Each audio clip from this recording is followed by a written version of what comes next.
তামিমের দলে ফেরার সময় জানালেন পাপন। তামিম ইকবাল দলে ফিরবেন কিনা কিংবা ফিরলেও সেটি কবে নাগাদ, এমন প্রশ্ন বাংলাদেশের ক্রিকেট ভক্তদের মুখে মুখে।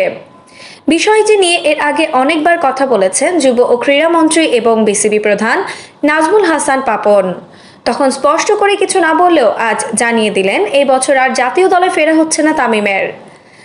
আজ রবিবার সাভারে পক্ষাঘাতের পুনর্বাসন কেন্দ্র সিআরপিতে প্রতিবন্ধী ব্যক্তিদের ক্রীড়া ও প্রশিক্ষণ কার্যক্রম পরিদর্শনে গিয়ে সাংবাদিকদের সঙ্গে আলাপকালে একথা বলেন বাংলাদেশ ক্রিকেটের সর্বোচ্চ এই কর্মকর্তা।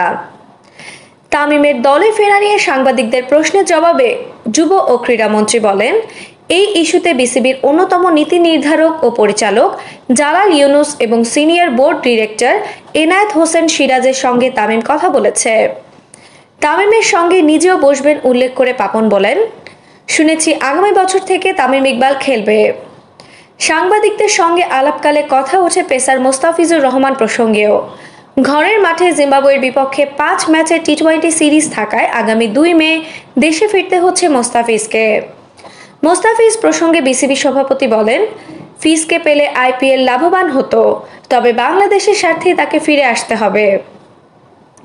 এদিন পক্ষাঘাতগ্রস্তদের পুনর্বাসন কেন্দ্রে প্রতিবন্ধী ব্যক্তিদের বিভিন্ন খেলা উপভোগ করেন পাপন। এ সময় অন্যান্যদের মধ্যে উপস্থিত ছিলেন সিআরপি প্রতিষ্ঠাতা ডক্টর ভ্যালেরি এ টেইলর, প্রধান নির্বাহী কর্মকর্তা ডক্টর মোহাম্মদ সোহরাব হোসেন সহ অন্যান্যরা। আফসানা নওরিন, বাংলা স্পোর্টস।